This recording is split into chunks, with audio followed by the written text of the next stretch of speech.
Animals are not clowns.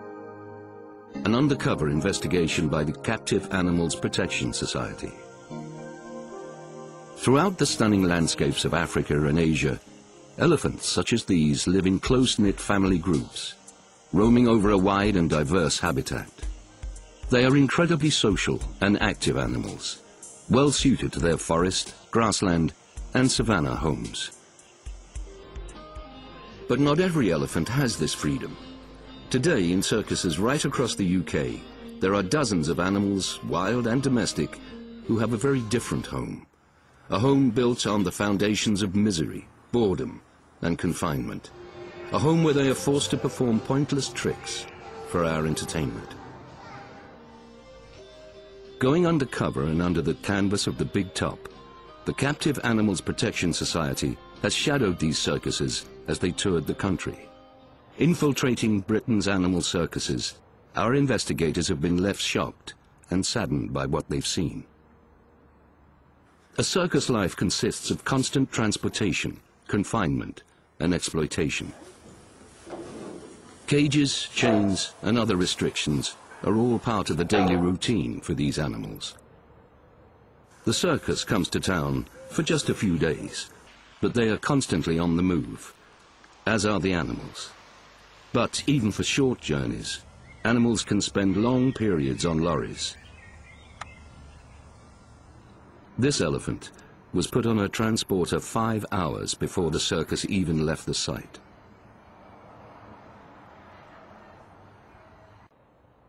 Each morning the animals are put through their rehearsals, an hour in the big top, away from public view.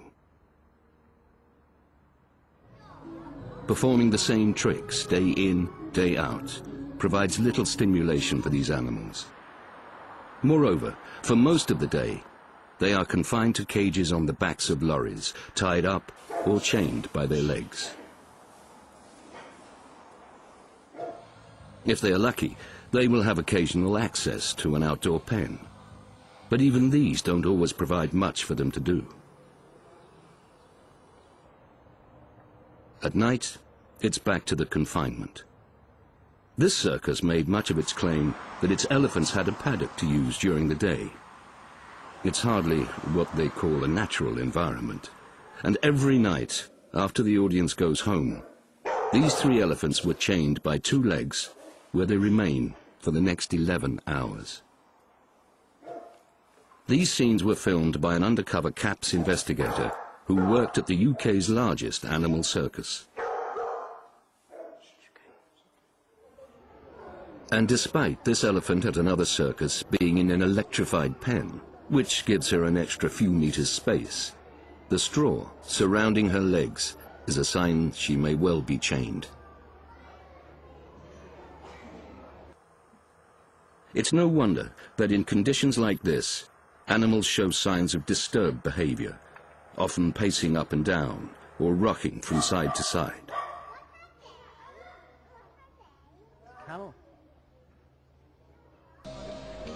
While the circus ringmaster will claim that the animals are trained through care, building up a bond with their trainer, a closer look at this act reveals something more sinister. In his right hand, hidden behind the trainer's arm, is a metal goad,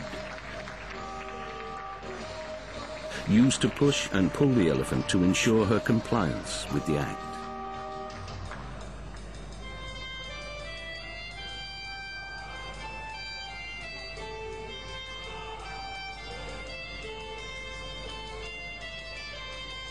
In 2009, a report by Bristol University scientists found that there was no evidence to suggest that the needs of wild animals can be met in circuses, as neither natural environment nor much natural behavior can be recreated.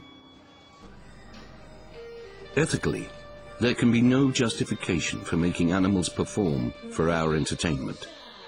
As Alice Walker, author of The Colour Purple, wrote, "The animals of the world exist for their own reasons. They are not made for humans any more than black people were made for white, or women created for men. It doesn't have to be like this. There are many traveling circuses that do not use any animals in their shows. Their great entertainment and are free of animal suffering. Circuses that use animals in performances are out of date and out of time.